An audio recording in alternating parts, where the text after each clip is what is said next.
other persons in the meeting. Does anyone else have a case here today?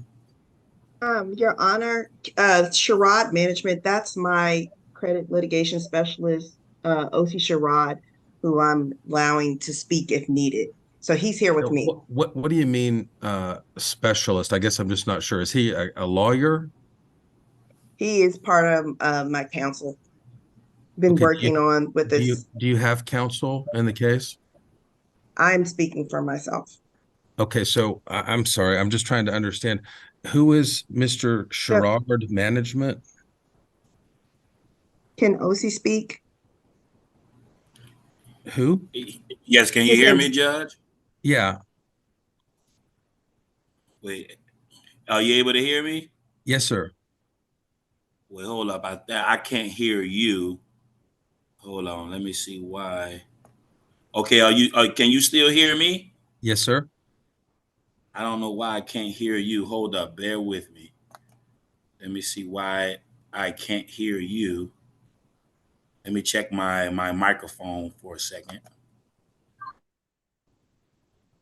Oh Lord, I don't know what's going on. You guys can't hear me.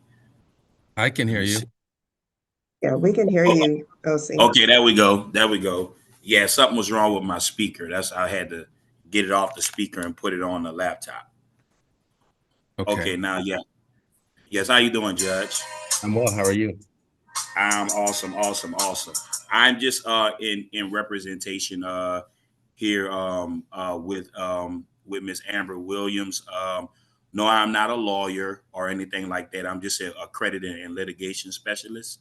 I do a lot of these cases with my clients just on as they are allowed to allow me on to actually go through these court meetings with them just in case for assistance. Ms. Thane, do you have any position on allowing what is your name, sir? It's OC Sherrod.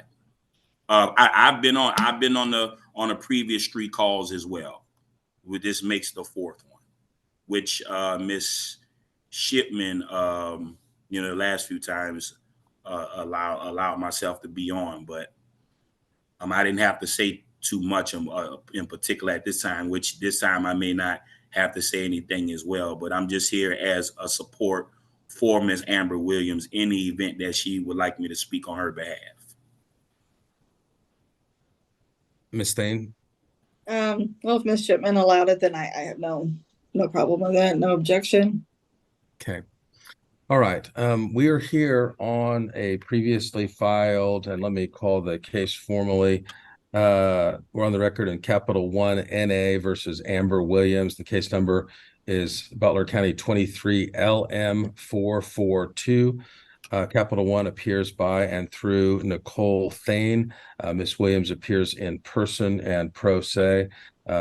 She also has appearing with her her credit specialist, OC Sherrod. Miss Thane, Miss Williams, we were last here on a motion by Capital One seeking that the court grant summary judgment for the prayed for balance in the case and make such and any other orders as would be appropriate. The concerns the court had were just to be able to hear in detail and from a procedural perspective, particularly what Ms. Thane for her firm thought were appropriate reasons for the granting of the summary judgment. Also, I know that there was an answer in the case earlier on where Ms. Williams had indicated basically that it was an affirmative defense in her view that she didn't owe any money in the case. I think there have subsequently been some interrogatories filed, and that might bear on the appropriateness of granting summary judgment. And I guess Ms. Thane, I would just like you, if you would please, to kind of go step by step through the reasons that you think the court should grant summary judgment. And I can tell you that one concern Ms. Williams had raised previously was that she had sought to get some answers to several questions. I don't know if you have this document before you, but she had sought an original contract agreement with a wet ink signature received, stating that she received a product or service, an original contract agreement with a wet ink signature stating that the company could purchase this debt with personal information attached, copy of collection agency license that states your company can collect the debt, proper court order or summons to court signed by a judge with an accurate court date, documentation stating that your company is representing the original creditor, and documentation that your company did not violate any laws. And so I recognize that you might be speaking to some of those issues in lieu of necessarily having a document to provide. But if you could please just go through the rationale for the summary judgment from Capital One's point of view, I would appreciate it. Sure. Well, we had propounded discovery to Ms. Williams on June 22nd of this year for its first request for admissions, interrogatories, and request for production of documents. And actually, the defendant has 14 days to respond to those from the date that she receives them. Otherwise, her requests for admissions under Kansas law are deemed as admitted. And basically, the statement of material facts are admitted at that time. And plaintiff's motion for summary judgment has listed the statement of uncontroverted material facts, stating that there is an amount owed by Ms. Williams to Capital One in the amount of $2,779.96. And that's plaintiff's basis on its motion for summary judgment, and the reason why we're requesting to have that granted at this time. Okay. And did you at any point receive her request for the documents I had indicated, or do you have any other response to that request? It appears that she had put something certified mail. It seems to have come back perhaps with an incorrect address. And I just don't know if you even ever received those. We did get that. We received sent a verification of we sent all the documents. Okay. On a I don't know, somebody's phone Williams. keeps coming on. If you could please put that on mute, I'd be grateful. Okay, so you did answer those questions, or at least provided rationale as to what your responses were with respect to those questions. We just provided documents that we have in our possession. I mean, as far as a wedding signature, this is filed based on an account stated, which is not a contract. It's not required to have a signature. This would have been a credit card application, not a loan contract. And so there's for the court's edification, is that something that's typically done over the phone or electronically or something like that?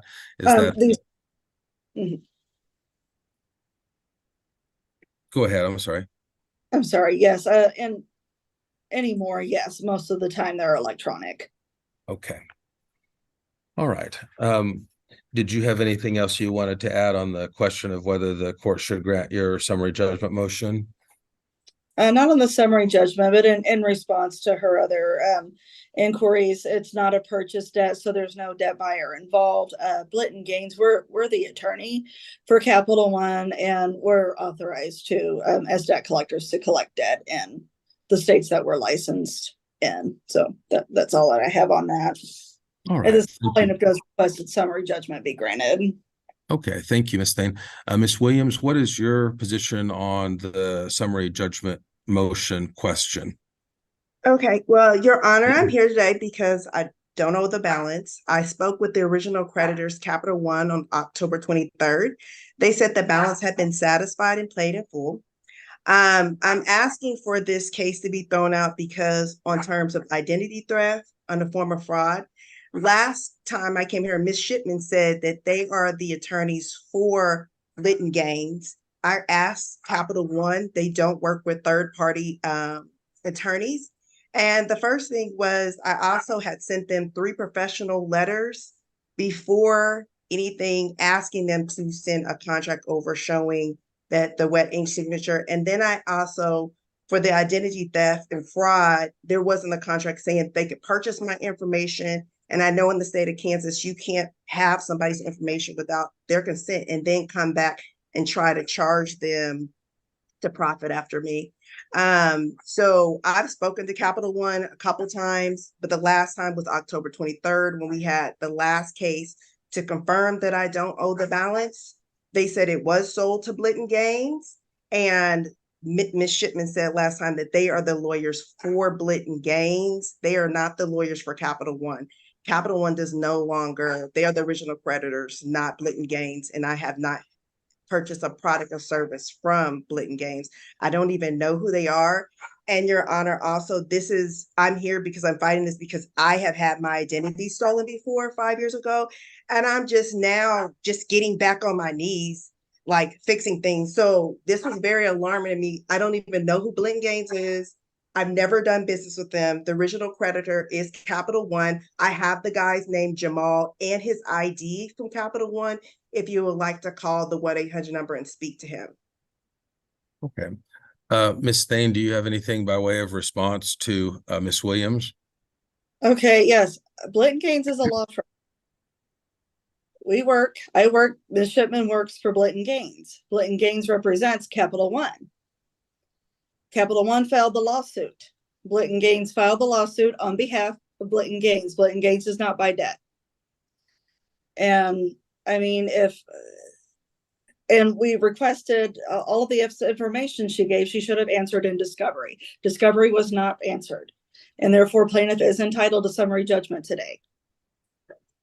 If she happens to be correct that somehow Capital One is no longer showing that she owes a balance, and I grant your summary judgment motion today, what would happen at that point? Then Capital One should relay that information to us, and if we would have to vacate the judgment. But that's not information that we've been given. Right. I just wondered, I mean, she said she'd made the call, and if that is correct, what they're telling her, then the motion or the order would be vacated and it would show as having been paid, in line with what she's explaining that her call to Capital One has told her to expect. Is that right?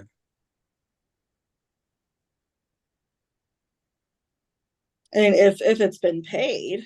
Right. Okay. This is the same account that they're speaking of. Right. Okay. Well, if there's nothing further from any of the parties, I think that, you know, Ms. Williams, for your part, you've done a good job of explaining and bringing some heartfelt conviction to the consideration you want the court to make, that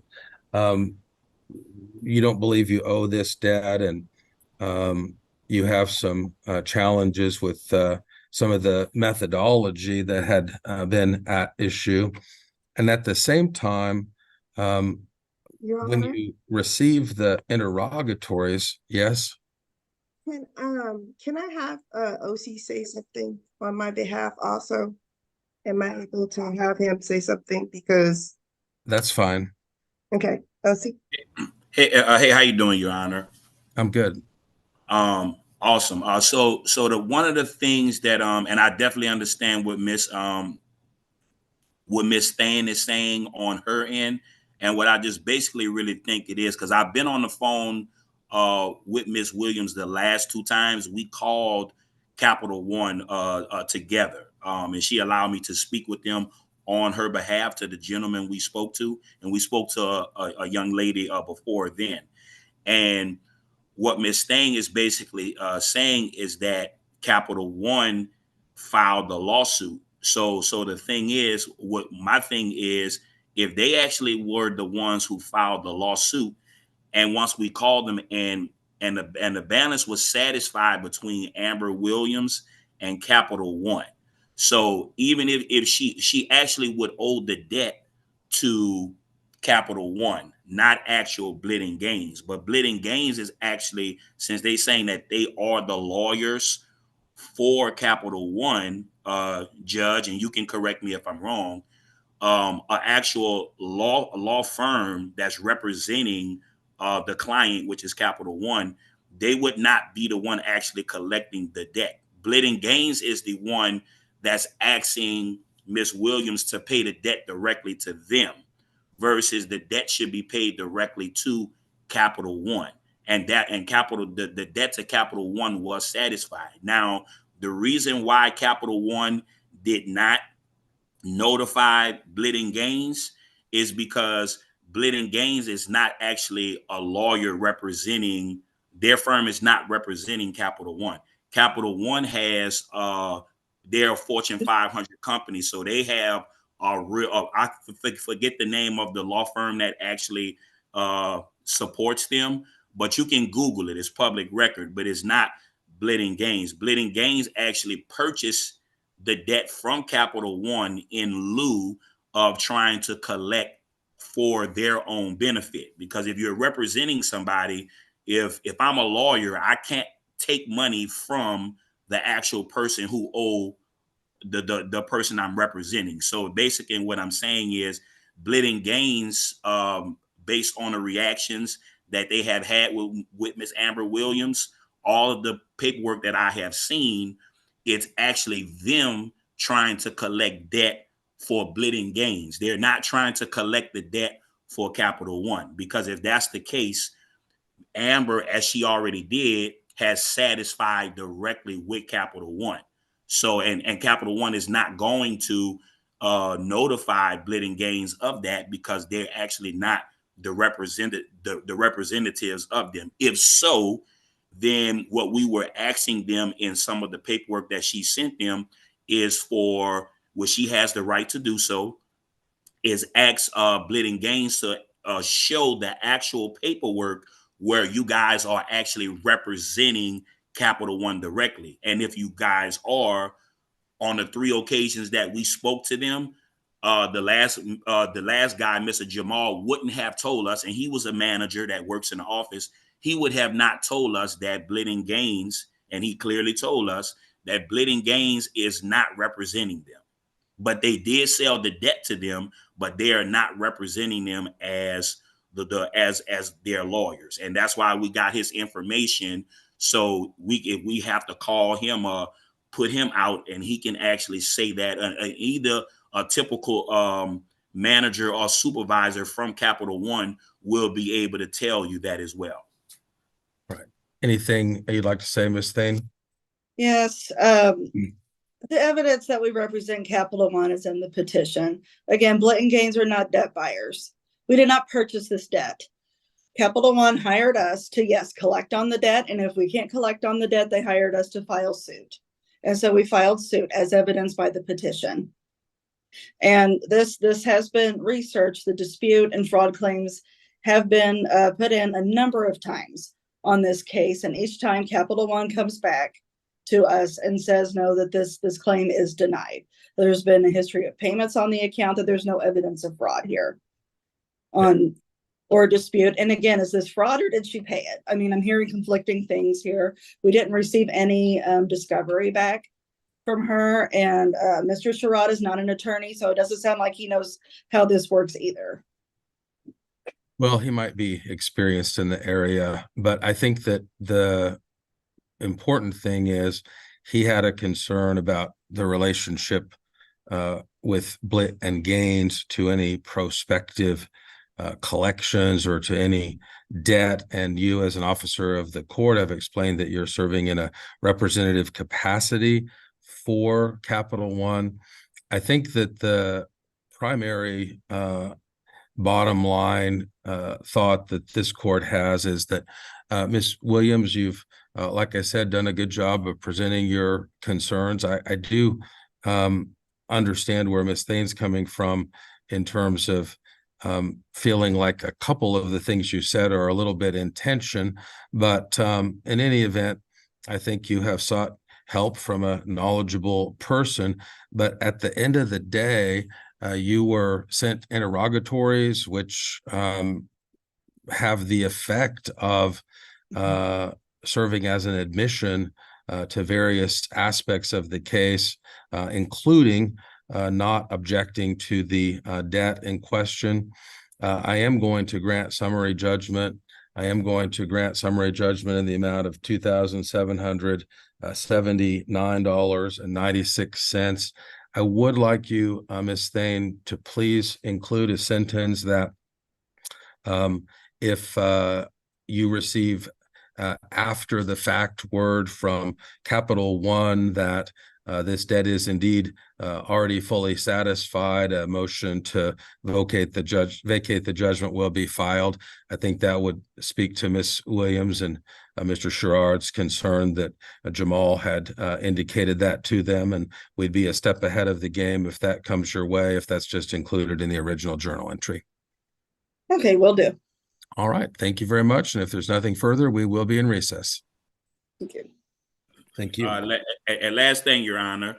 Yes, sir. Last thing, we'll actually call Capital One and get that documentation, because again, I understand what she's saying. Our only thing was they were actually trying to collect, instead of saying, hey, you owe this, can you call Capital One and make the payment to Capital One? They were saying that you guys have to give us the money as if the balance was owed to Blitt and Gains. It would be a difference if they said, hey, we're trying to collect the money to give to Capital One because we're representing them. Well, but they said, I understand where you're coming from, but I think that question has been answered. And I've also sought really carefully to include in this order language that if what you've heard from Jamal and Capital One indeed proves to be the case, that can be related to Blitt and Gains through either Ms. Thane or Ms. Shipman, and they can prepare an order that would vacate the judgment. So I think we've taken all of those things into account, and I think we're at a place now where we can conclude this matter. And like I said, if there's nothing further, we will be in recess. Thank you very much. okay. Ms. Bailyn, is there anyone else who's called in?